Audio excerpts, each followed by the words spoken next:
Dracula, Chapter 4. Jonathan Harker's Journal. I awoke in my own bed, if it be that I had not dreamt. The Count must have carried me here. I tried to satisfy myself on the subject, but could not arrive at any unquestionable result. To be sure, there were certain small evidences, such as that my clothes were folded, and laid in a manner which was not my own habit. My watch was still unwound, and I am rigorously accustomed to wind it the last thing before going to bed, and many other such details. But these things are not proof, for they may have been evidences that my mind was not as usual, and from some case or another. I had certainly been much upset. I must watch for proof. Of one thing I am glad. If it was the Count that carried me here and undressed me, he must have been hurried in his task, for my pockets are intact. I am sure this diary would have been a mystery to him, which he would not have brooked. He would have taken or destroyed it. As I look around this room, though, it has been to me so full of fear, it is now a sanctuary. For nothing can be more dreadful than those awful women, who are, waiting to suck upon my blood. 18th of May. I have been down to look at that room again in daylight, for I must know the truth, and when I got to the doorway at the top of the stairs, I found it closed. It had been so forcibly driven against the jamb that part of the woodwork splintered. I could see the bolt of the lock had not been shot, but that the door is fastened from the inside. I fear now it was no dream, and I must act on this surmise. I am surely in the toils, for last night the Count asked me in the nerviest of tones to write 3 letters, one saying that my work here was nearly done, and that I would start for home within a few days, another that I was starting on the next morning from the time of the letter, and the third that I had left the castle and arrived at Bristol's.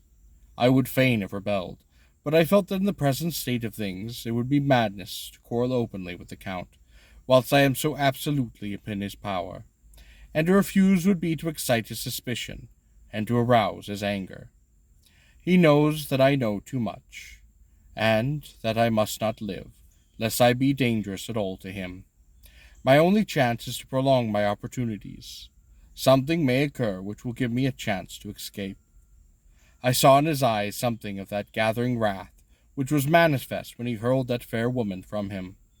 He explained to me that posts were few and uncertain, and that my writing now would ensure ease of mind to my friends, and he assured me with so much impressiveness that he would conterminate the later letters, which would be held over to Brits until due time, in case chance would admit of my prolonging my stay, that to oppose him would have been to create new suspicion.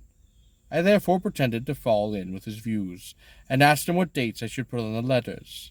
He calculated a minute, and then said, the first should be June 12th, the first should be June 12th, the second June 19th, and the third June 29th.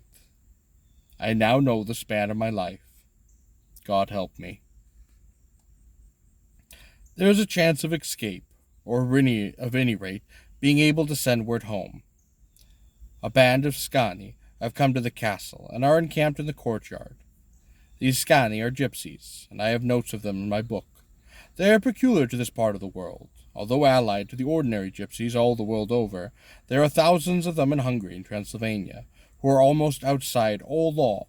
They attach themselves as a rule to some great noble or warrior, and call themselves by his names. They are fearless, and without religion, save superstition, and they talk only their own varieties of the Romani tongue. I shall write some letters home, shall try to get them to have them posted. I have already spoken to them through my window, to begin a sort of acquaintanceship. They took their hats off and made obstinance and many signs, which, however, I could not understand any more than I could speak their language. I have written the letters. Mina is in shorthand, and I simply ask Mr. Hawkins to communicate with her. To her have I explained my situation, but without any of the horrors which I may have surmised. It would shock and frighten her to death were I to expose my heart to her. Should the letters not carry, then the Count shall not yet know my secret, or the extent of my knowledge. I have given the letters, and I threw them through the bars of my windows with a gold piece, and made what signs I could to have them posted. The man who took them pressed them to his heart and bowed, and then put them in his cap. I could do no more. I stole back to the study and began to read, and as the Count did not come in, I have written here. Oh, the Count has come. He sat down beside me, and in his smoothest voice he opened 2 letters. The Scani has given me these, of which though I know not whence they came. I shall of course take care. See, he must have looked at it. Oh, one is from you, and to my friend of Peter Hawkins. The other. Here he caught sight of the strange symbols as he opened the envelope, and the dark look came into his face, and his eyes blazed wickedly. The other is a vile thing, an outrage upon the friendship and hospitality. It is not signed. Well, so it cannot matter to us. And he calmly held letter and envelope in the flame of the lamp till they were consumed, and then he went on. The letter to Hawkins, that I shall of course send on, since it is yours. Your letters are sacred to me. Your pardon, my friend, that unknowingly I did break the seal. Will you not cover it again? He held out the letter to me, and with a courteous bow handed me a clean envelope. I could only redirect it, and hand it to him in silence. And he went out the room. I could hear the key turn softly. A minute later I went over and tried it, and the door indeed was locked. When an hour or 2 after, the Count came quietly into the room. His coming wakened me, for I had gone to sleep upon the sofa. He was very courteous and very cheery in his manner, and seeing that I had been sleeping, he said, Oh, so, my friend, you are tired. You must get to bed. That is the surest of rest. I may not have the pleasure to talk tonight, since there are many labors to me, but you will sleep, I pray. I passed to my room and went to bed, and, strange to say, I slept without dreaming, for despair has its own calms. This morning when I woke, I thought I would provide myself with some paper and envelopes from my bag, and keep them in my pocket, so that I might write in case I should get an opportunity. But even a surprise, again a shock. Every scrap of paper was gone, and with it my notes, my memoranda relating to railways and travel, even my letter of credit, in fact all that might be useful to me were I once outside the castle. I sat and pondered a while, and then some thought occurred to me, and I made a search of my portmanteau, and in the wardrobe where I had placed my clothes. The suit in which I had travelled was gone, also my overcoat and a rug. I could find no trace of them anywhere. This looked again like some new scheme of villainy. This morning, as I was writing on the edge of my bed, cudgelling my brains, I heard without a crack of whips and pounding and scraping of horses' feet up the rocky path beyond the courtyard. With joy I hurried to the window, and saw drive into the yard 2 great Leitha-wagons, each drawn by 8 sturdy horses, and at the head of each pair a Slovak, with his wide hat, great nail-studded belt, dirty sheepskin, and his high boots. They had also their long staves in hand. I ran to the door, intended to descend and try and join them through the main hall, as I thought that way might be opened for them. Again a shock. My door was fastened upon the outside. I ran to the window, and I cried to them. They looked up at me stupidly and pointed, but just then the heathman of the Svenski came out, and seeing them pointing to my window, said something, at which they laughed. Henceforth no effort of mine, no piteous cry or agonized entreaty, would make them even look at me. They resolutely turned away. The Leitha-wagons contained great square boxes, with handles of thick rope. These were evidently empty by the ease by which the Slovaks handled them, and by their resonance as they were roughly moved. When they were all unloaded and packed in great heap in one corner of the yard, the Slovaks were given some money by the Svandi, and spitting on it for luck, lazily went each to his horse's head. Shortly afterwards I heard the cracking of their whips die away in the distance. The 24th of June. Last night the Count left me early, and locking himself into his own room. As soon as I dared, I ran up the winding stair, and looked out of the window, which opened upon the south.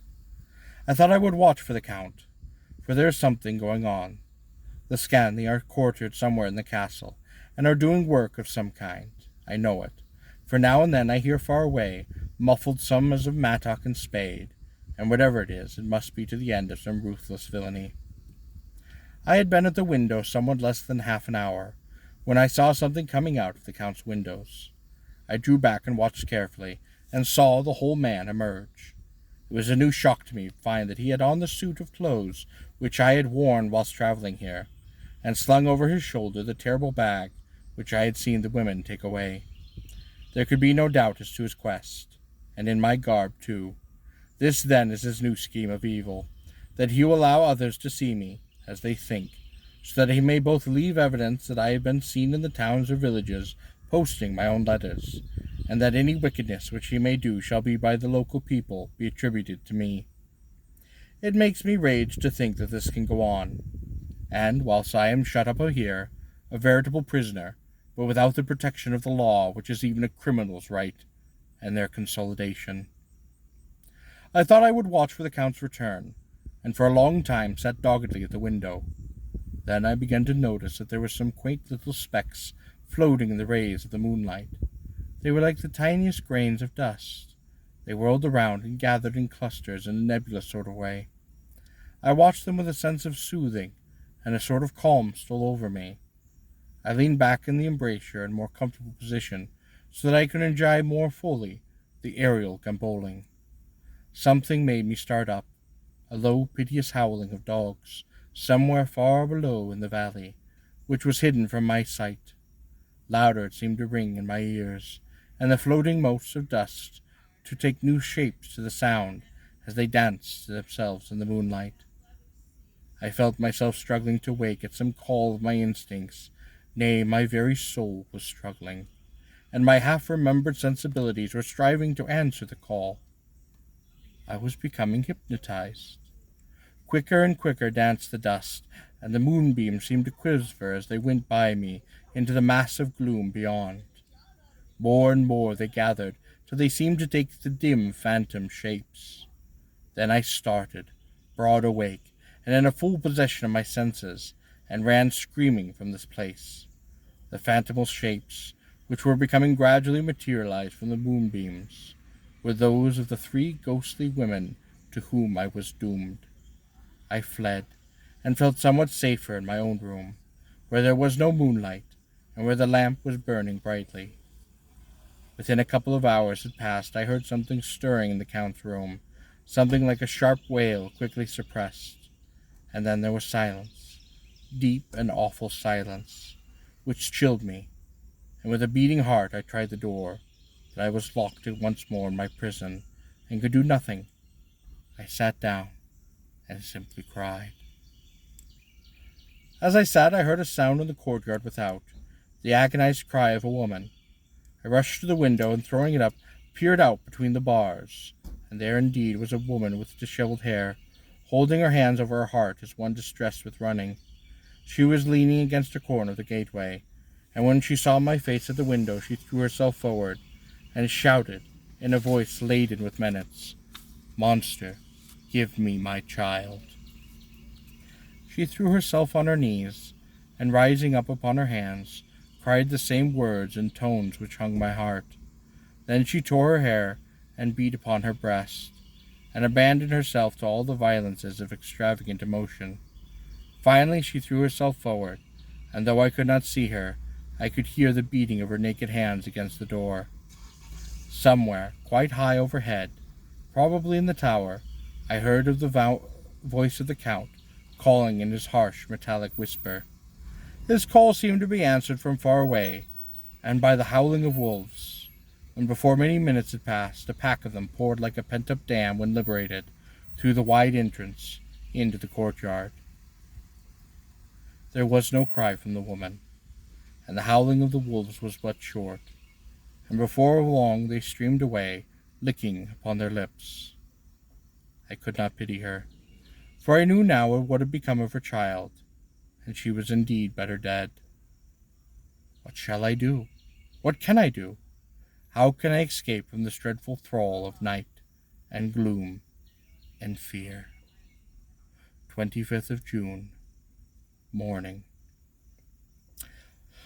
No man knows, till he has suffered from the night, how sweet and how dear to his heart and eyes the morning can be. When the sun grew so high this morning that it struck the top of the great gateway opposite my window, the high spot which it touched seemed to me as if they drove from the arc that lighted there. My fear fell from me as if I had been a very vaporous garment which had dissolved in the warmth. I must take action of some sort whilst the courage of the day is deed upon me. For last night one of my post-dated letters went to post, the first of the fatal series, which is to blot out the very traces of my existence from this earth. Let me not think of it. Action! It was always been to night time that I had been molested or threatened, or in some way in danger or in fear. I have not yet seen the Count in the daylight. Can it be that he sleeps when others wake, and that he may be awake whilst they sleep? If I could only get into his room. But there is no possible way, the door is always locked. There is no way for me. Oh yes, there is a way, if one dares to take it. Where his body has gone, why might not another body go? I have seen him myself crawl from this window. Why should not I imitate him, and go in by his own? The chances are desperate, but my need is more. I shall risk it. At the worst it can only be death, and a man's death is not a calf, and the dreaded hereafter may still be open to me. Oh, God help me in my task. Goodbye, Mina, for if I fail, goodbye. My faithful friend and second father, goodbye. And all and last of all, Mina. Same day, much later. I made the effort, and God helping me, have come safely back to this room. I must put down every detail in order.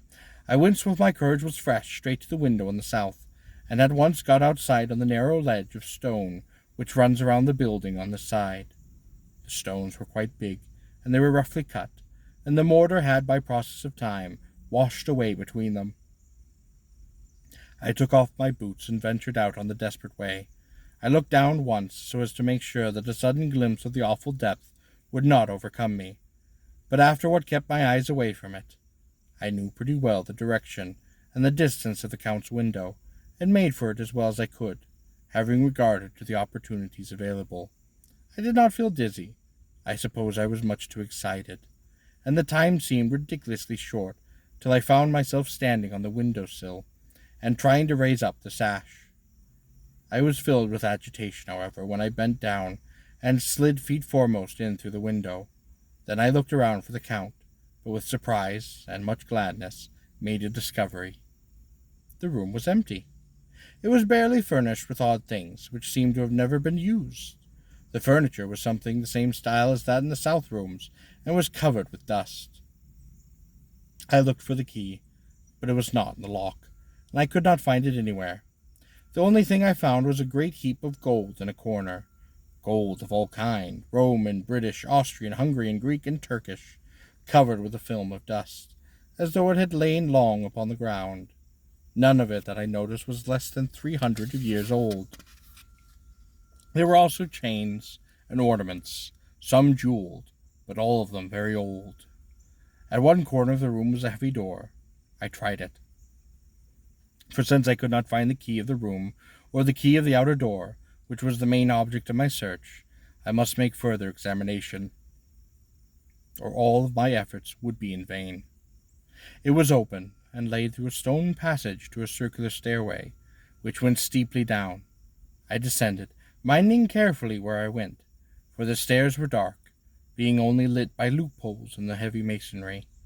At the bottom there was a dark tunnel-like passage, through which came a deathly sickly odor, the odor of old earth nearly turned.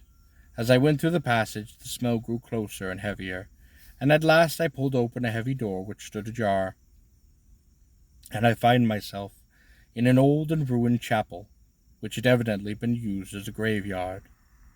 The roof was broken, and in two places were steeps leading to vaults, but the ground had recently been dug over, and the earth placed in the great wooden boxes, manifestly those which had been brought in by the Slovaks. There was nobody about, and I made search for any further outlet, but there was none. Then I went over every inch of the ground, so as not to lose a chance. I went down even into the vaults. There the dim light struggled, although to do so was a dread to my very soul, and into two those I went, but saw nothing except fragments of old coffins and piles of dust. In the third, however, I made a discovery.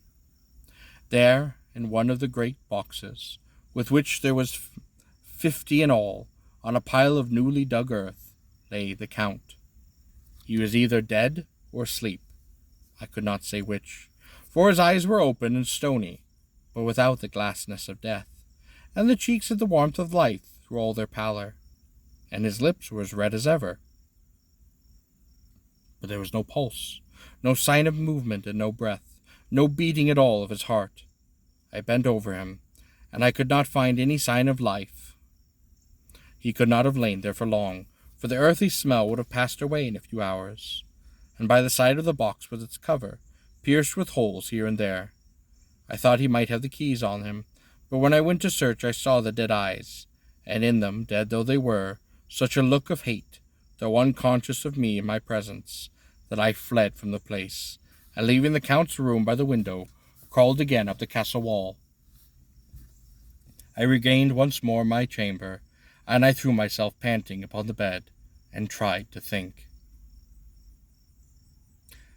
The 29th of June. Today is the date of my last letter, and the Count has taken steps to prove that it was quite genuine. Again I saw him leave the castle by the same window, again in my clothes, as he went down the hall, lizard fashion. I wish I had had a gun, some lethal weapon, that I might destroy him. But I fear that no weapon, wrought alone by men's hands, would have any effect upon him. I dared not wait to see him return, for I feared to see those weird sisters come back to the library. I went back to the library and read there till I fell asleep. I was awakened by the Count, who looked at me as grimly as a man could look, and said, "Tomorrow, my friend, we must part. You return to your beautiful England. I to some work which may have such an end that we may never meet. Your letter home has been dispatched. Tomorrow I shall not be here, but all shall be ready for your journey. In the morning come the Scani, who have some labours of their own here, and also come some Slovaks. When they have gone, my carriage shall come for you, and shall bring you to Borgo Pass, to meet the diligence from Bukovnia to Bristitz. But I am in hopes that I shall see more of you at Castle Dracula." I suspected him, and determined to test his sincerity. Sincerity! It seems like a profanation of the word to write in connection with such a monster. So I asked him quite point-blank, "Oh, why may I not go tonight?" "Because, dear sir, my coachman and horses are away on a mission." "Oh, I would walk with pleasure. I want to get away at once." He smiled, such a soft, smooth, diabolical smile, that I knew there was some trick behind his smoothness, and he spoke. "Your baggage?" "Oh, I do not care much for it, and I am sure I can send for it some other time." The Count stood up and said, with a sweet courtesy which made me rub my eyes, for it seemed so real, "You English have a saying which is so close to my heart, for it is spirit is which rules our boyars. Welcome the coming, and speed the parting guest. Come with me, my dear young friend. Not an hour shall you wait in my house against your will, though sad I am at your going, and that you so suddenly desire it. Come." And with a stately gravity, he with a lamp, preceded me down the stairs and along the hall. Suddenly he stopped. Hark!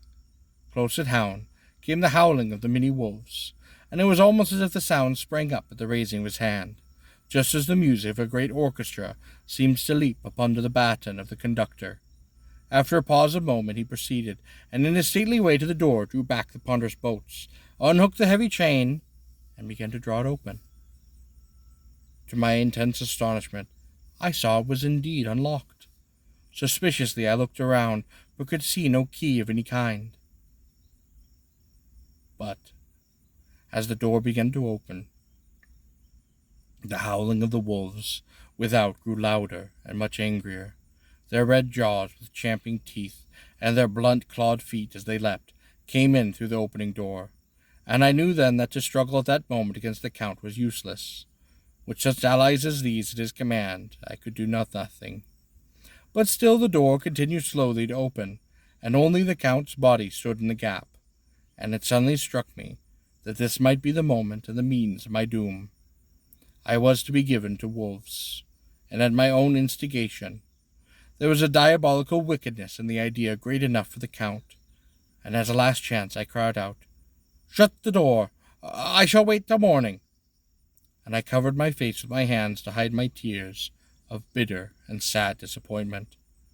With one sweep of his powerful arm, the Count threw the door shut, and the great bolts clanged and echoed through the hall as they shot back into their places. In silence we returned to the library, and after a minute or two I went to my own room. The last I saw of Count Dracula was his kissing his hand to me, and with a red light of triumph in his eyes, and with a smile that Judas in hell might be proud of. When I was in my room and about to lie down, I thought I heard a whispering on my door, and I went just softly and listened, and unless his ears deceived me, I heard the voice of the Count. Back, back, to your own place. Your time is not yet come. Wait, have patience. Tomorrow night is yours. There was a low, sweet ripple of laughter, and in a rage I threw open the door, and saw without the 3 terrible women licking upon their lips. As I appeared, they all joined in horrible laugh, and ran away. I came back to my room and threw myself upon my knees. It is then so near the end. Tomorrow. Lord help me, and those to whom I am dear. 30th of June, morning. These may be the last words I ever write in this diary. I slept till just before the dawn, and when I woke threw myself on my knees, for I determined that if death came, he should find me ready. At last I felt that stubble change in the air, and I knew that the morning had come. Then came the welcome of the cock-crow, and I felt that I was indeed safe for a moment. With a glad heart I opened my door and ran down to the hall, and I had seen that the door was indeed unlocked. Escape was even before me, and with hands that trembled with eagerness I unhooked the chains and drew back the massive bolts. But the door would not move. Despair seized me, and I pulled and I pulled and I pulled. The door shook. Massive as it was, it rattled in its casement, and I could see that the bolt shot, for it had been locked after I left the Count. Then a wild desire took me to obtain the key at any risk, and I determined then and there to scale the wall again and gain the Count's room. He might kill me, but death now seemed the happier choice of the evils, and without pause I rushed up to the east window, scrambled down the wall as before into the Count's room. It was indeed empty, and that I expected. I could not see a key anywhere, but the heap of gold remained. I went through the door in the corner, down the winding stair, and along the dark passage to the old chapel. I knew now well enough where to find the monster I sought. The great box was in the same place, close against the wall, but the lid was laid upon it, not fastened down, but the nails ready in their places to be hammered home. I knew I must search the body for the key, so I raised the lid and laid it back against the wall, and when I saw something which filled my very soul with horror. There lay the Count, but looking as if all of his youth had been renewed, for the white hair and mustache were changed to a dark iron gray. His cheeks were full, and the white skin seemed ruby red underneath. His mouth was redder than ever, for on the lips were gouts of fresh blood, which trickled from the corners of the mouth and ran over the chin and neck. Even the deep burning eyes seemed set almost against swollen flesh, for the lids and pouches underneath were bloated. It seemed as if the whole awful creature was simply gorged on blood. He lay like a filthy leech, exhausted with his repletion. I shuddered as I bent over to touch him, and every sense in me revolted at the contact. But I had to search, or I was indeed lost. The coming night might see my own body a banquet in a similar way to those horrid 3. I felt all over the body, but no sign could I find of the key. Then I stopped and looked upon the Count. There was a mocking smile on that bloated face, which seemed to drive me mad. This was the being I was helping to transfer to London, where perhaps for centuries to come he might, amongst his teeming millions, satiate his lust for blood, and create a new and ever-widening circle of semi-demons to batten on the helpless. The very thought drove me mad, and a terrible desire came upon me to rid the world of such a monster. There was no lethal weapon at hand, but I seized a shovel which the workmen had been using to fill the cases, and lifting it high, struck, with the edge downward, at the hateful face. But as I did so, the head turned, the eyes fell full upon me, and with all their blaze of basilisk horror. The sight seemed to paralyze me, and the shovel turned in my hand and glanced from the face, merely taking a deep gash above the forehead. The shovel fell from my hand across the box, and I pulled away the flames with the blade caught the edge of the lid, which fell over again and hid the horrid thing from my sight. The last glimpse I had was of the bloated face, blood-stained and fixed with a grin of malice, which would have held its own in the nethermost of hell. I thought and thought what should be my next move, but my brain seemed on fire. I waited with despairing feeling growing over me, and as I waited, I heard in the distance a gypsy song sung by merry voices coming closer, and through their song the rolling of heavy wheels and the cracking of whips, the Scandi and the Slovaks of whom the Count had spoken were coming. With a last look around at the box which contained the vile body, I ran from the place and gained the Count's room, determined to rush out at the moment the door should be open. With strained ears I listened, and heard downstairs the grinding of the key in the great lock, and the falling back of the heavy door. There must be some other means of entry, or someone had a key for one of the locked doors. Then there came the sound of many feet tramping and dying away in some passage, which sent a clanging echo. I turned to run down again towards the vault, where I might find the new entrance, but at that moment there seemed to come a violent puff of wind, and the door to the winding stair blew to with a shock that set the dust from lintels flying. When I ran to push it open, I found that it was hopelessly held fast. I was again a prisoner, and the net of doom was closing round me more closely. As I write, there is in the passage below a sound of many tramping feet, and the crash of weights being set upon heavy, doubtless the boxes with their freight of earth. There is a sound of hammering, and its box being nailed down. Now I can hear the heavy feet tramping down along the hall, with many other idle feet coming behind them. The door is shut, the chains rattle. There is a grinding of the key in the lock, and I can hear the key now withdrawn. Then another door opens and shuts, and I hear the creaking of a lock and bolt. Hark in the courtyard, and down the rocky way the roll of heavy wheels, the crack of whips, and the chorus of the Scandi as they pass into the distance. I am alone in the castle with those awful women. Mina is a woman, but there is naught in common. These are devils of the pit. I shall not remain alone with them. I shall try to scale the castle wall farther than I have yet attempted. I shall take some of the gold with me, lest I want it later, and I may find a way from this dreadful place. And then away for home, away to the quickest and nearest train, away from this cursed spot, from this cursed land, where the devil and his children still walk with earthly feet. At least God's mercy is better than that of these monsters. The precipice is steep and high, and at its foot a many may sleep, as I, a man. Goodbye, all. Goodbye, Mina.